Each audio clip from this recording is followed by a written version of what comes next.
Đây, ở đây là có một loại cá nữa nha cả nhà, là cá lóc nữa cả nhà, 2 cá lận. Cá lóc, cá ba sa. Dạ, cá ba sa. Vậy là 3 loại cá hay gì? Có 2 loại. Cái đầu cá mà chưa hết đầu cá. Là cá ba sa và cá lóc.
Wow, Alexander Emwin, Louis Vuitton, Gucci.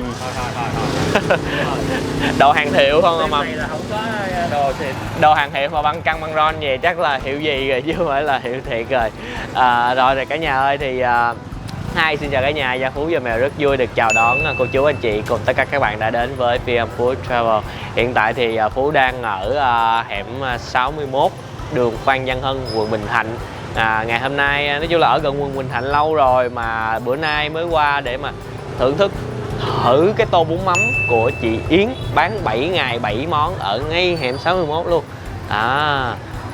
Thì ở đây giá chị bán rất là bình, nhưng mà đồ ăn rất là nhiều. Thì bây giờ chúng ta sẽ qua tìm hiểu xem có những gì thay đổi rồi nha. Tiệm này cho mình nghĩ là chắc rất là nhiều người đã đến ăn và cũng rất là thích. Có gì chia sẻ dưới cảm nhận cho Phú biết với nha. Rồi bây giờ chắc là xin mời cả nhà chúng ta qua tìm hiểu quán của chị thôi. Đừng quên like, share cũng như nhấn nút subscribe nha. Cảm ơn cả nhà rất nhiều.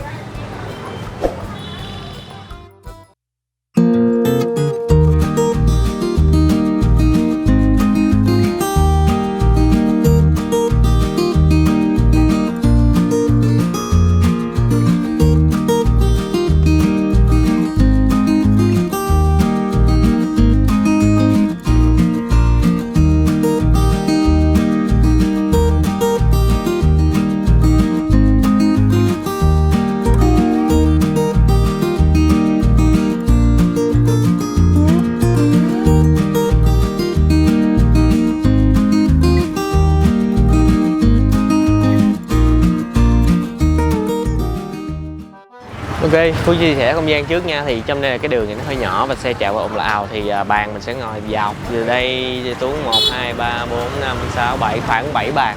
Xe mình sẽ cặp nách ở sát bên vách. Nhưng mà đa phần là thì Phú thấy nãy giờ cũng nhiều người mua mang về. Bây giờ này cũng là hư thư nào nãy đông lắm. Rồi, lát mình sẽ lựa một chỗ mình ngồi thôi. Đây, nước leo tới nè cả nhà ơi, 3 xô.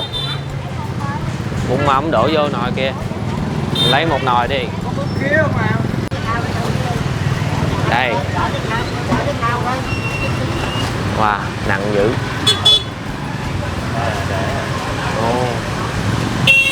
Rồi, đổ con đúng nồi à. Cái xô à. Rồi, đổ vô luôn. Hay quá. Ôi. Wow. Bây giờ ăn rồi đó, đói bụng rồi đó. Rồi cả nhà ơi, thì ở đây là coi như là nguyên một cái nồi nước lèo to. Và bây giờ chắc là bán đông lắm cho nên chị Yến ở kia mình xem ở đây chứ ha. Nguyên một cái thau cá luôn. Cá hú. Bún ở đây là chị xài dạng như xài bún bò Quế. Bún to. Chị ăn đầy đủ phải không? Dạ. Chói á, màu trắng nó bị chói cả nhà. Rồi. Cái gì nữa? Bên Đây là cái nồi nước lèo hồi nãy rồi. Ở trong kia là có tôm và mực. Ui, con tôm to quá.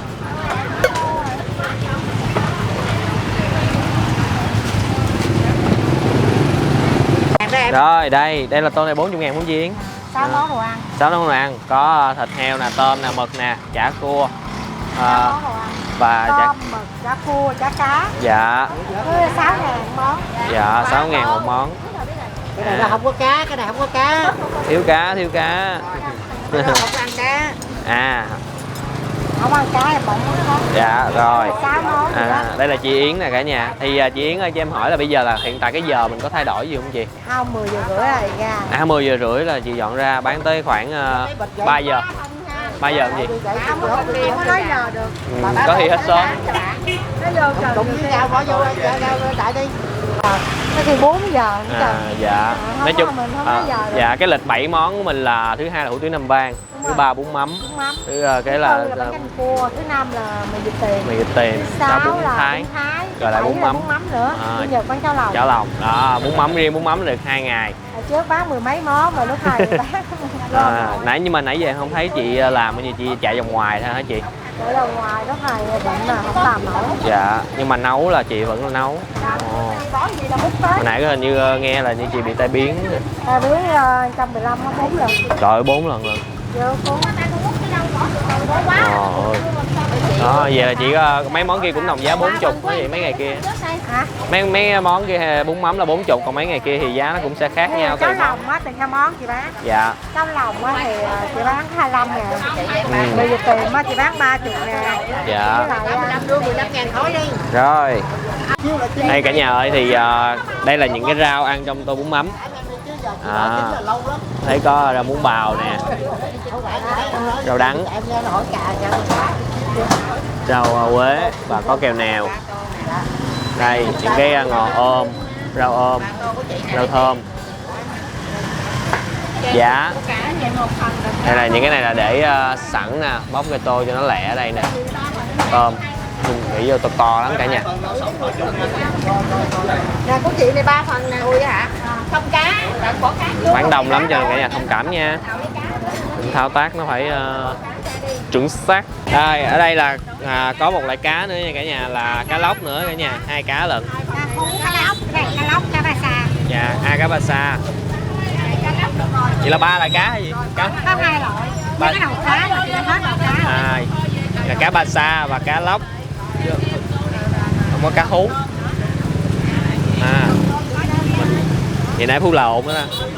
Nhìn lộn cái loại cá hú rồi. Cái này ba bán lẻ một khoanh bao nhiêu chị? 6.000 một khoanh luôn. Rồi. Đây, mời cả nhà chúng ta nhìn nguyên tủ đồ ăn của chị nè.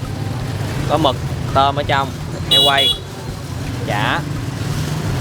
Ở dưới là em thấy có chả cá viên, chả cá ớt.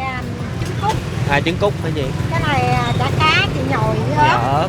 Chả cá nhồi đậu bắp. Dạ, nhưng mà một là 6.000 2 trái. 6.000 là 2 cái này. Một món, cái này là 6.000 miếng. 6.000 Cái miếng. này 6.000. Rồi. Một miếng. Một miếng luôn. 6.000. Cá cũng 6.000, cá này cũng 6.000 luôn. Dạ. Nhưng mà 6.000 được mấy miếng chị? 2 miếng. 2 miếng. Mà em thấy là có 3 cái loại chả cá thì là trong cái tô là có 3 loại luôn hay là một loại chọn một trong 3? Người ta ví dụ không thích cái không. này thì chị bỏ lại cái này. Dạ. Kiểu như là khách ăn nhé. Thích ăn, khách ăn có gì là chị bỏ cái mỗi một chỉ 2 cái thôi. Một tô chỉ 2 loại. Ví dụ người ta không ăn cá thì người ta kêu thêm cái này. Dạ rồi. Tính cũng thành một món nữa. Rồi em hiểu rồi. Rồi, cảm ơn chị. Chắc là nhờ còn chỗ không ta? Giờ chị làm tô mình vô trong mình ngồi. Em vô trong em gọi hả chị? Đây, rồi. Đó. Là tô bún mắm này cả nhà ơi. Nãy giờ là chị làm rất là liên tục cho nên rất là khó bắt được cái tô này.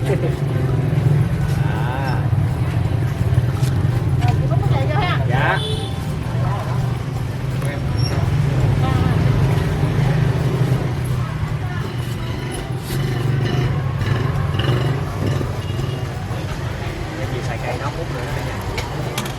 Rồi, cảm ơn chị.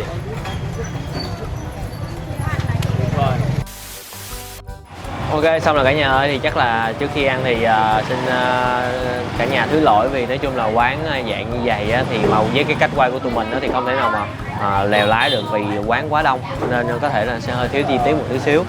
Rồi thì giờ bán của chị Yến là từ 10 giờ rưỡi, có hết sớm á thì 2-3 giờ là hết, còn trễ hơn tí thì 4 giờ. Chị bán Yến mỗi ngày bán một món luôn. Bây giờ mình nhớ lại coi, thứ hai là hủ tiếu Nam Giang, thứ ba bún mắm, thứ tư là món gì quên rồi, thứ năm là mì vịt tiềm, thứ sáu là bún Thái, thứ bảy là bún mắm, chủ nhật là cháo lòng, quên cái thứ tư là cái gì rồi. Rồi bây giờ thì Gia Phú và Mèo xin mời cả nhà cô chú anh chị cùng tới các bạn chúng ta thưởng thức tô bún mắm 40.000. Ok cả nhà ơi, cái tô bún mắm này thực sự là quá chất lượng, 40.000. Chào quá. 40.000 full topping, có cá luôn nha cả nhà. Đây là cá nè, và Phú có gọi thêm luôn cái cá lóc, thì cái này là đồ ăn thêm là 6.000 nha cả nhà. Bây giờ mình bỏ vô nha, không có liên quan gì cái tô 40.000 nãy nữa nha.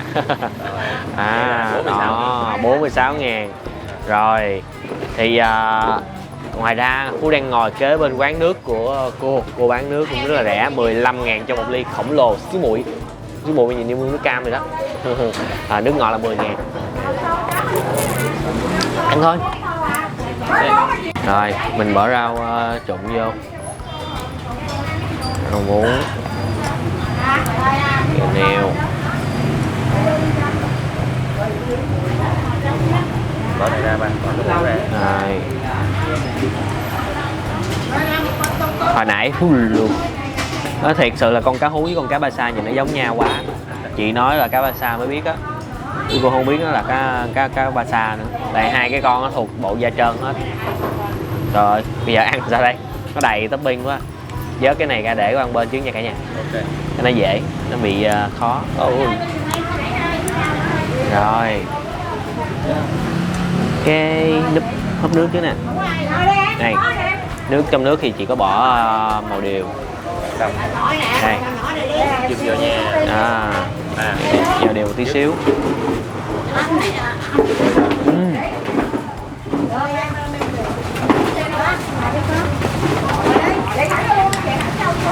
Đậm đà, không có bị cái vị đắng nhiều quá. Đây 4.000.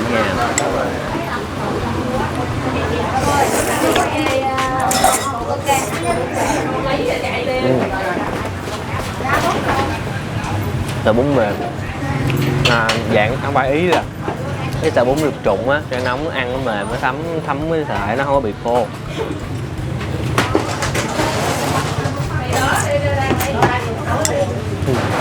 Thật là rẻ luôn á, ăn miếng heo quay nha. Đây là chén mắm me sa tế. Nãy Phú có thử rồi, mắm me sa tế rất là cay. Chấm không? Chấm. Đây miếng ba rọi nè cả nhà, thịt mỡ.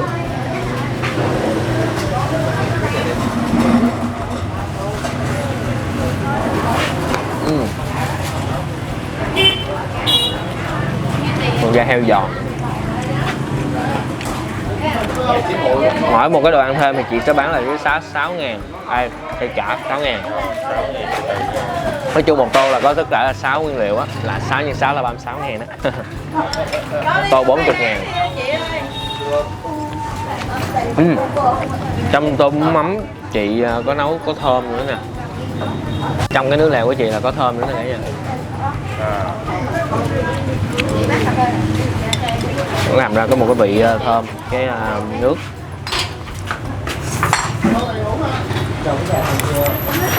Lô. Nên cầm lên.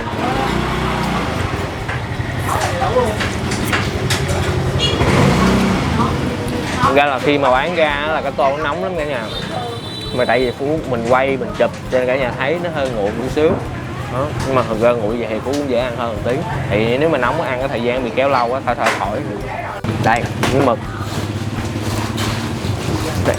Những khoanh mực ở đây Phú thấy là chỉ bán rất là đều, có miếng to hơn tí xíu nữa. 6.000 một miếng luôn, ăn thêm là 6.000.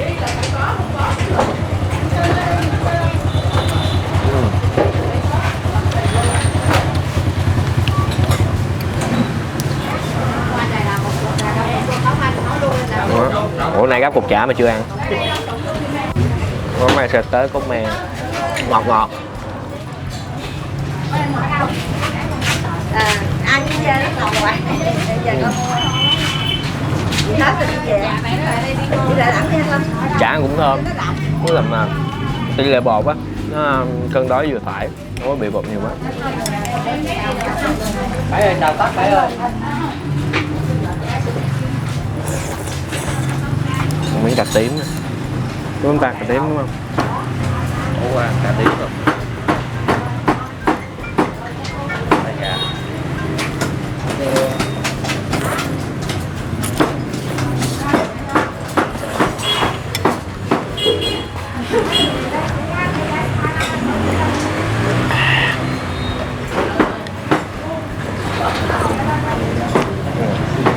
Cái món này dễ không? Cái gì giờ? Đây. Ăn ớt. Ăn trái ớt này. Đảo này. Tắt này. Bánh nhẹ.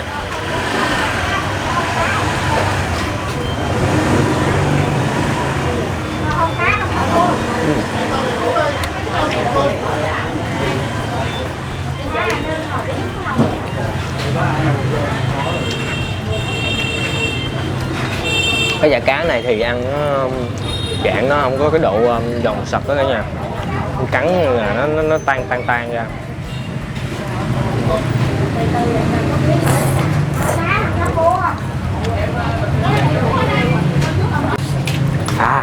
Chết rồi. Trái ớt này vẫn còn cay.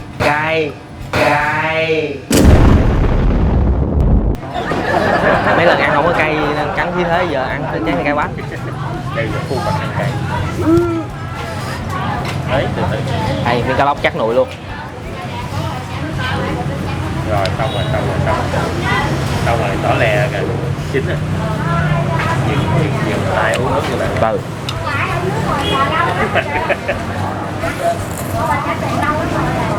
Bạn edit cho một tí hiệu ứng mặt nước này. Còn cà quá.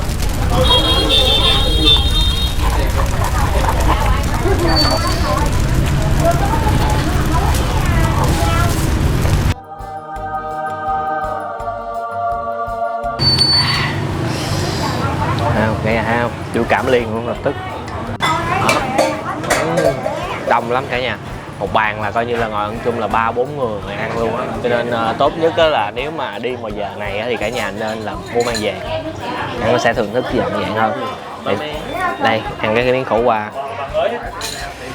Cà nhẹ có chơi đắng. Đắng là cho nó chung hòa vị rồi đi.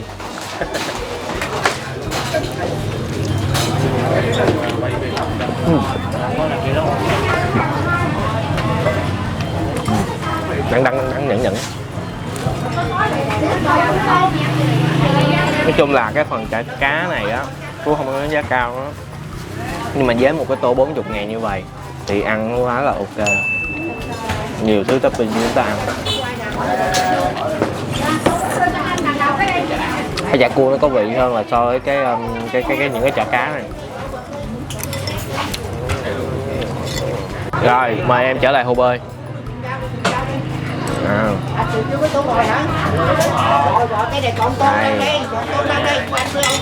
Nha, nhìn ha, cá này nọ cũng được, nhìn nó rất là chất lượng. Nó không phải là dạng mình gấp bể hay gì, thịt nó rất là chắc.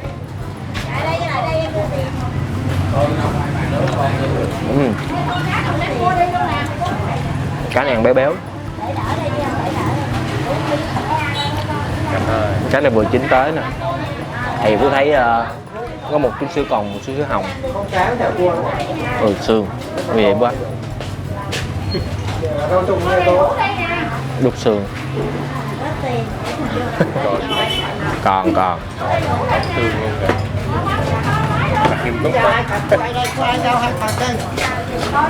chúng tôi đã giải phẫu thành công.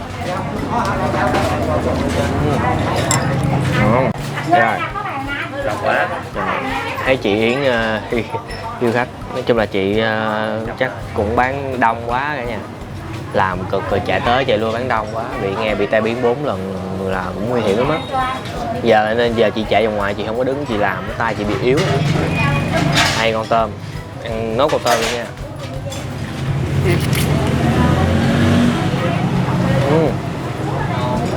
Canh chắc nội luôn. Không biết là trong Sài Gòn còn chỗ nào bán bún mắm ghẻ không, chứ Phú thấy là ở đây là bán ghẻ rồi đó. Ghẻ lắm luôn á, trước giờ mới thấy.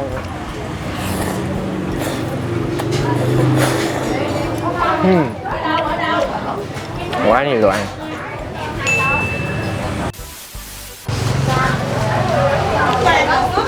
Quá khủng khiếp. Quán tuy là hẻm nhỏ nhưng mà ai cũng có giỏ. Quán quá đông luôn. Rồi thì như vậy là ngày hôm nay đã thưởng thức xong bún mắm rồi. Thật sự là chắc là sẽ có nhiều bạn kêu mình đi quay 7 món luôn đây, nhưng mà giờ với cái diện tích gì không biết sao, quay cũng nhức đầu lắm á. Cũng là một thử thách không nhỏ đâu nha. Rồi thì giờ Hứa chia sẻ lại thì với giá 40.000 cho một tô full topping như vậy thì nó quá là ngon vượt hơn tầm giá một chút xíu. Hương vị thì nói chung là hương vị thì nó sẽ không quá là dạng mà ngon mà xuất xoa hay là xuất sắc, nhưng mà ăn ok, sạch sẽ, mọi thứ là ngon miệng. Rồi thì chị bán 40.000, mình sẽ để cái lịch 7 món ở dưới nữa, cho nên ai mà có thích món nào thì mình có thể đi vào những ngày đó mình thưởng thức. Giờ bán của Vi Trang vậy, và nhớ có gì cả nhà ghé ủng hộ nước cho cô tháng này, cô bán nước rẻ mà ngon. Rồi cảm ơn cả nhà đã theo dõi clip nãy đến giờ. Đừng quên một món ăn ngon sẽ ngon hơn nếu chúng ta thưởng thức cùng người thân bạn bè và chia sẻ nó với tất cả mọi người. Xin chào và hẹn gặp lại cả nhà những clip hấp dẫn kế tiếp nha.